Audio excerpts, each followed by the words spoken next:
It is my very great honour to introduce one of our beautiful rare ambassadors, a woman who has certainly shaped the work that we are doing and will, I'm sure you will take away what she has to share with you today. Please welcome Natalie Willacy.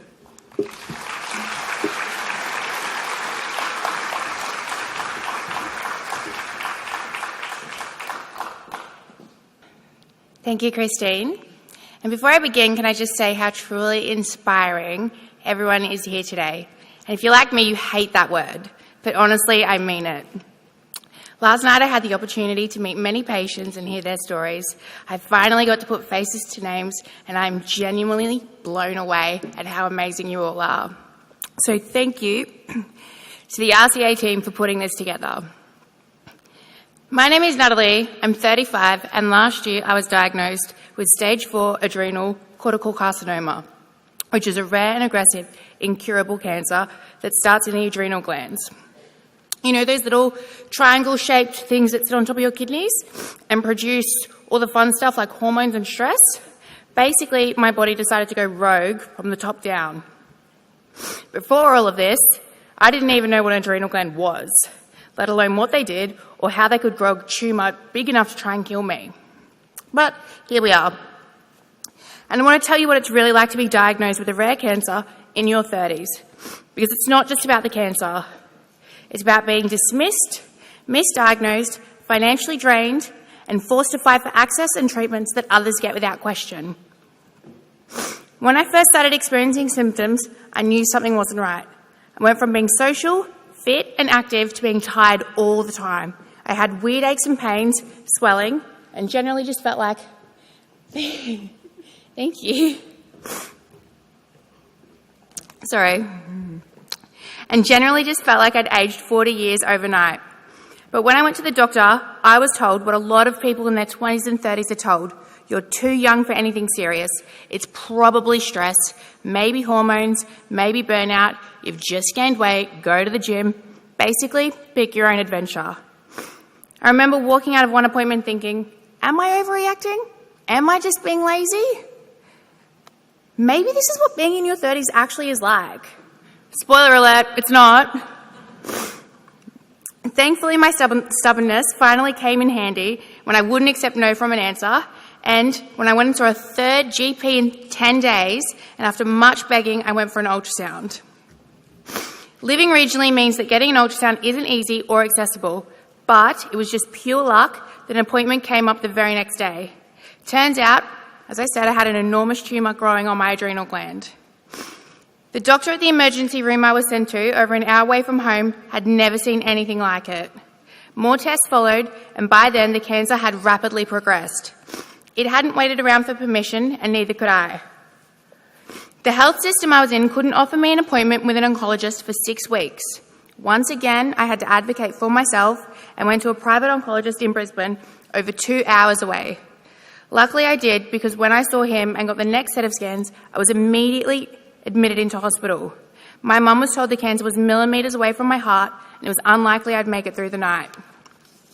If I was to make it through, which I did, we were to start chemo the very next day, but again, it was unlikely I'd live to see the end of the week, so to get my affairs in order, something many of us in this room have heard. Now, adrenocortical carcinoma is rare. Fewer than 1 in a million people get it.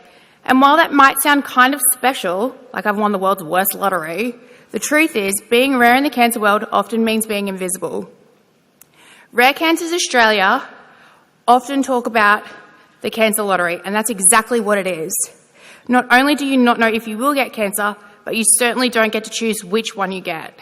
But that's where genomic testing changed everything for me. Genomic testing doesn't just look at where the tumour is, it looks at the tumour's DNA and the actual blueprint of the cancer to figure out what's driving it, and in my case, it revealed something crucial. I was a candidate for immunotherapy, specifically a drug called Keytruda.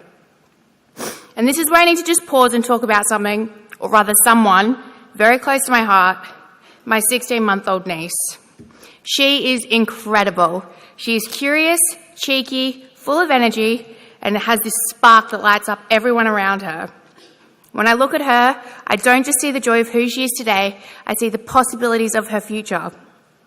We have seen in the report released that there is a rapid increase of cancer in young people, and it makes me think, what if one day my niece or someone like her needs the same kind of genomic testing that saved my life?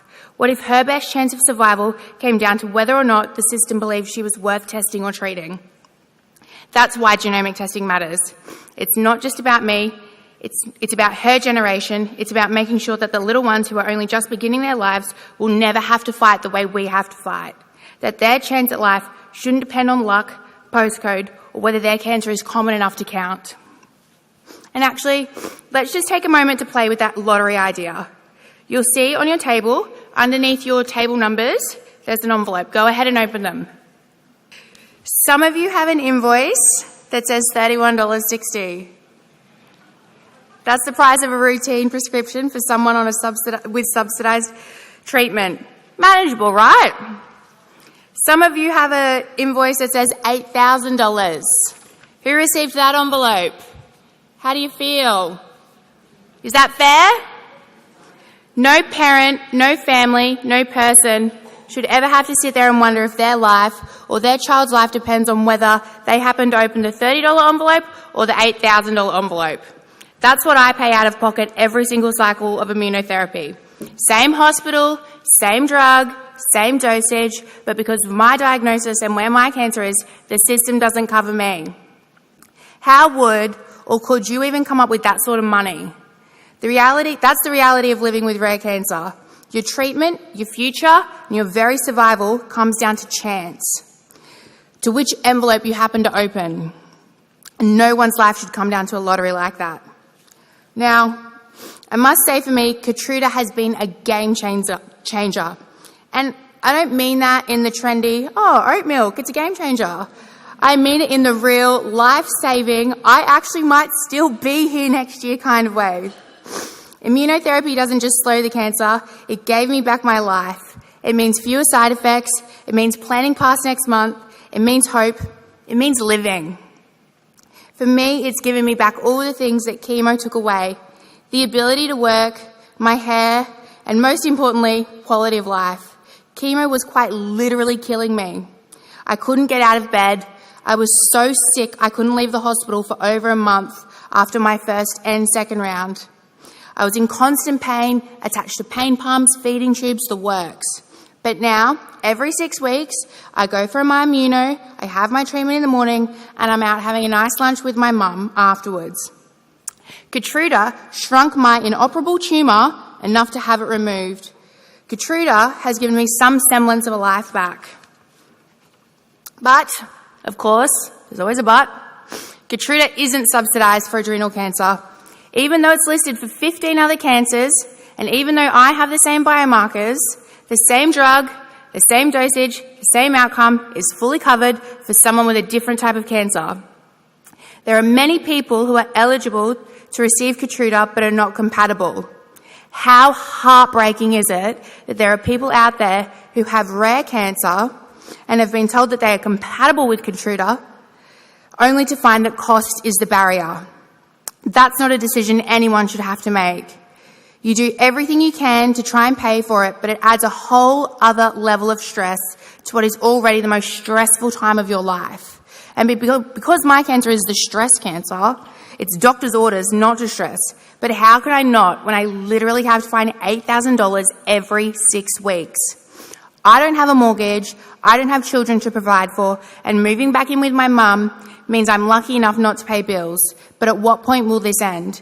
At what point do my family and I sit down and make the decision that we cannot continue on with costly treatments?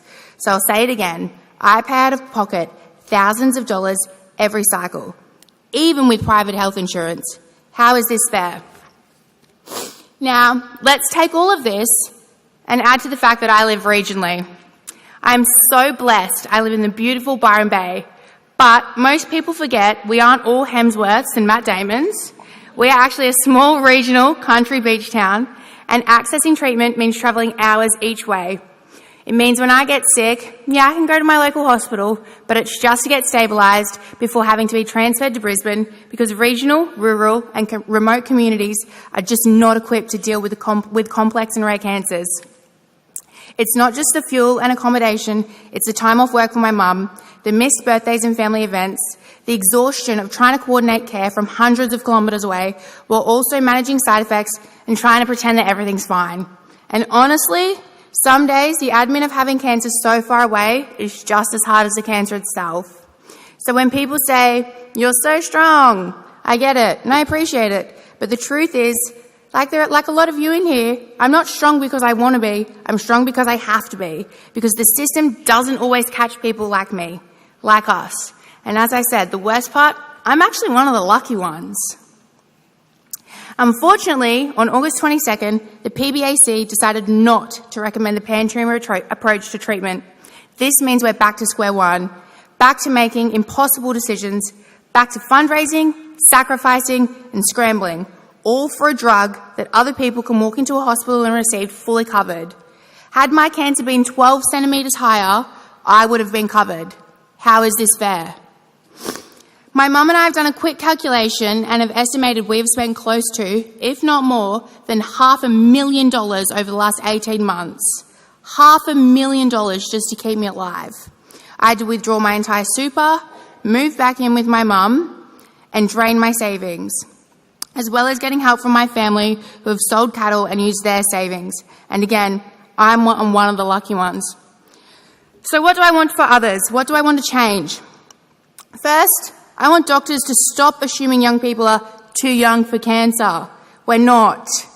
I want rare cancers to matter just as much as common ones, because while we might be small in number, we still count. And I want equal access to treatments that are already helping people live longer and better.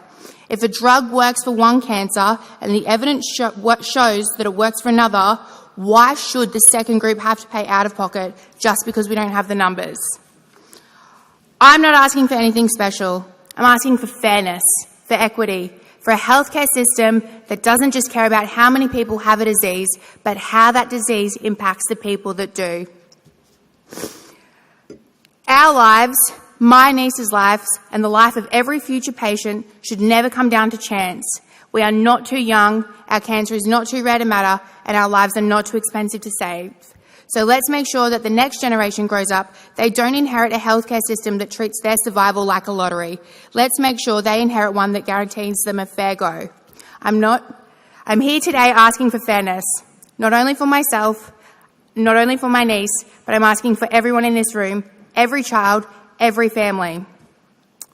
Everyone deserves to know that if the worst ever happens, the best possible silence will be available to them without question, without delay, and without a price tag that puts it out of reach. Thank you.